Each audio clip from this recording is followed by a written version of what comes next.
Good evening, my dear friends. Welcome to my channel Science World. In this video, we start a next topic of solid state. The name of the topic is crystal lattice and unit cell. First of all, we learn about lattice. The geometrical form consisting only of a regular array of points in space is called lattice or space lattice. बेटा first of all हमें lattice के बारे में पता होना चाहिए, तभी हम crystal lattice and unit cell के बारे में जानेंगे।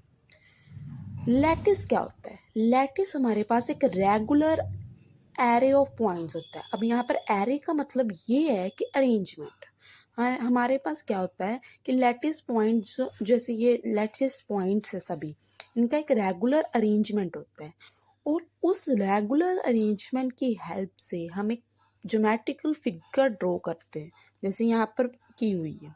ठीक है, मैं एक बार आपको ड्रॉ करके बता देती हूँ कि कैसे, मेरे कहने का मतलब क्या है। फर्स्ट ऑफ ऑल मैं ये कह रही हूँ कि लैटिस पॉइंट ड्रॉ कर लेते हैं हम। लैटिस पॉइंट बहुत सारे होते हैं, ठीक है। इन 2 डायमेंशनल की बात कर रहे हैं यहाँ पर हम, क्योंकि 3 डायमेंशनल हमारा जो प्लेन है वो 2 डायमेंशनल है। तो यहाँ पर जो लैटिस पॉइंट्स है उसको क्या करना है, उनकी हम अगर with the help of this lattice point हम कोई भी फिगर ड्रॉ कर सकते हैं, right. This is a rectangular, okay.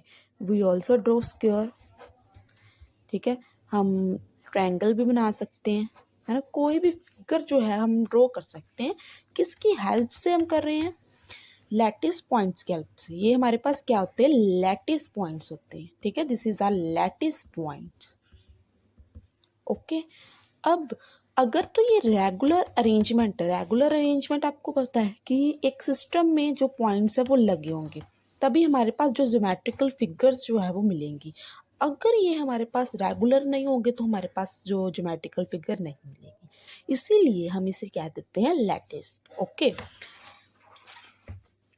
एक बार फिर इसकी डेफिनेशन देख लो। The geometrical form consisting only of a regular array of points in space is called lattice और space lattice, okay. Next, does a crystal lattice is a regular arrangement of the constituent atoms or ions or molecule in 3-dimensional space। Regular arrangement हो constituent atoms का, ions का या फिर molecules का 3 dimensional में, उन्हीं को हम क्रिस्टल लैटिस कह देते हैं, okay. There are only 40 possible 3-dimensional lattice, these are called Bravais lattice। हमारे पास 14 पॉसिबल 3-dimensional लैटिस है, जिसको हम आने वाली आगे वीडियो में ही डिस्कस करेंगे कि वो 14 पॉसिबल 3-dimensional लैटिस कैसे हैं, ठीक है। उनके फिगर्स हम ड्रॉ करेंगे। तो उन 14 possible dimensional lattice, 3-dimensional lattice को ही हम क्या देते हैं? Bravais lattice, okay. अब with the help of lattice point मैंने यहाँ पर एक क्यूब बनाया है, ठीक है, जिसके कॉर्नर्स पर मैंने एटम्स लगाए हैं और इस एटम को हम क्या देते हैं? लैटिस पॉइंट, क्योंकि हमारे यहाँ ये सारे मतलब कि with the help of lattice point से ही बना है क्यूब, ओके। मैं ये भी आपको एक बार ड्रॉ कर बता देती हूँ कि मेरे कहने का मतलब क्या है। व्हाट आई सी, बेटा this is our lattice point, we know. यहाँ पर हम एक regular arrangement of lattice points बना लेते हैं ताकि हम क्यूब बना सकें, okay. With the help of this lattice point we make a cube here, okay.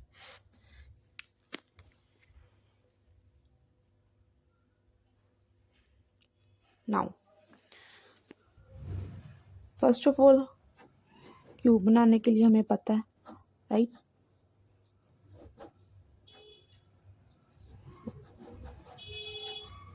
और ये हमारा क्या बन गया? क्यूब बन गया। लैटिस पॉइंट की हेल्प से ही हमने क्या किया है? क्यूब को बनाया है। यहाँ पर इधर मैंने लैटिस पॉइंट की हेल्प से ही मैंने क्यूब को बनाया है।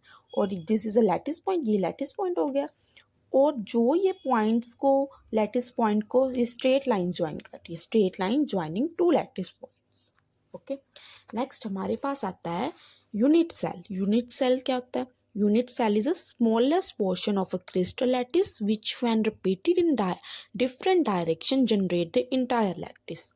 इसको मैं समझाने के लिए आपको एक एग्जाम्पल बताती हूँ, तो इसको कैसे आप याद रख सकते हैं। इसका मतलब कि हमने एक छोटा पोर्शन लिया है, ठीक है। छोटा पोर्शन कैसे लिया है, देखो, अगर मैं क्रिस्टल लैटिस में से एक स्मॉल पोर्शन ले लेती हूँ, सपोज करो दिस, अगर इस पोर्शन को ही मैं डिफरेंट डायरेक्शन में रिपीट करूँ, ओके, सपोज करो मैंने इस डायरेक्शन में रिपीट किया, इधर रिपीट किया, इधर रिपीट किया, इधर रिपीट किया, ठीक है, फिर इधर किया, फिर इधर किया, फिर इधर किया, फिर इधर किया, तो हमारे पास ये सारी चीज़ क्या बन रही है? हमारे पास ये सारी चीज़ लैटिस बन रही है, तो उसी को हम यूनिट सेल कहते हैं, ठीक है। Unit cell is a smallest portion of crystal lattice which when repeated in different direction generate the entire lattice. Hope you understand what I say. This is about crystal lattice and unit cell. Next, यहाँ पर मैंने फिर cube को draw किया। यहाँ पर X axis, Y axis, Z axis, 3 axis को हमने के ऊपर हमने एजेस ड्रॉ किए, that is across X axis हमने ए एच मान लिया, अक्रॉस वाई एक्सिस हमने बी, अक्रॉस जेड एक्सिस हमने सी। इसी के साथ ही हमने क्या किया, एंगल्स भी ले लिए, angles alpha, beta, gamma. A unit cell is characterised by 6 parameters, 3 edges A, B and C and angles between the edges alpha, beta and gamma. Now types of unit cell. Unit cell के again types हैं, 2 types हैं unit cell की, एक primitive unit cell है और एक centred unit cell है, okay. Primitive unit cell कौन से होते हैं? Constituent particles are present only at the corners positions of a unit cell. Unit cell के कॉर्नर्स की पोजीशन पर ही कंस्टिट्यूएंट पार्टिकल्स प्रेजेंट हो, उसको हम परमिटिव यूनिट सेल कह देते हैं, ओके। ये हमारे पास एक क्यूब है, इसके कॉर्नर्स पर हमारे पास क्या लगे, कंस्टिट्यूएंट पार्टिकल्स लगे हैं, तो ये हमारे पास परमिटिव यूनिट सेल। यहाँ पर हमारे टोटल जो पार्टिकल्स होंगे, एटम्स, आयंस, मॉलिक्यूल्स, है ना, वो कितने होंगे? यहाँ पर हमारे पास 1 2 3 4 5 6 7 8, ठीक है, 8 टोटल एटम्स 8 है हमारे पास, ठीक है। ये आपने याद रखना है, किसमें? प्रिमिटिव यूनिट सेल में। नेक्स्ट हमारे पास आता है centred unit cell. Centred unit cell में क्या होता है? सेंटर्ड यूनिट सेल में हमारे पास जो कंस्टिट्यूएंट पार्टिकल्स होते हैं वो कॉर्नर्स पर तो होते हैं, as well as at some other position. Corner के साथ साथ वो किसी और पोजीशन में भी होगी। अब वो पोजीशंस क्या होंगी? वो पोजीशंस हमारे पास क्या होती है, जहाँ तो वो बॉडी सेंटर पर लगे हो, जहाँ फेस सेंटर पर या एंड सेंटर के ऊपर, ठीक है, तो उसको हम सेंटर्ड यूनिट सेल कह देते हैं। अब इनके बारे में हम पढ़ेंगे कि बॉडी सेंटर पर कैसे लग सकते हैं, फेस सेंटर पर कैसे लग सकते हैं, एंड सेंटर पर कैसे लग सकते हैं, okay. And this is 2 types, primitive unit cell and centred unit cell. Now next, body centered, in which one constituent particle at body center besides the ones that are at its corner। body center क्या होता है कि एक तो हमारे पास हमने कहा है ना, सेंटर्ड यूनिट सेल में क्या होता है कि जो पार्टिकल्स होते हैं, कंस्टिट्यूएंट पार्टिकल्स होते हैं, वो कॉर्नर्स पर तो होते हैं, उसके साथ साथ बॉडी के किसी भी पार्ट पे हो सकते हैं, किसी भी पोजीशन पे हो सकते हैं। तो यहाँ हम किसके बारे में बात कर रहे हैं? बॉडी सेंटर्ड के बारे में। तो बॉडी सेंटर में क्या होगी? बॉडी सेंटर में कॉर्नर्स पर होगा और एक एटम हमारा सेंटर में, बॉडी की सेंटर में हो गया। तो यहाँ पर हमारे पास टोटल एटम्स कितने हुए? 9 एटम्स, ठीक है, ये आपको याद रखने हैं। 9 एटम्स कैसे हुए? 8 + 1, जो 8 है वो हमारे कहाँ पर लगे हैं? कॉर्नर पर, और 1 जो है वो हमारी बॉडी के सेंटर में पड़ा है, ठीक है, बॉडी के सेंटर में। तो टोटल हमारे पास कितने हो गए? 9। ये हमारा बॉडी सेंटर हो गया। नेक्स्ट हमारे पास आता है फेस सेंटर्ड, ओके। अब आपको पता है कि क्यूब के कितने फेस होते हैं? क्यूब के 6 फेसेस होते हैं।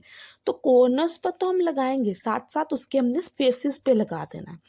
Face centred, in which one constituent particle present at center of each face besides the one that are at its corner।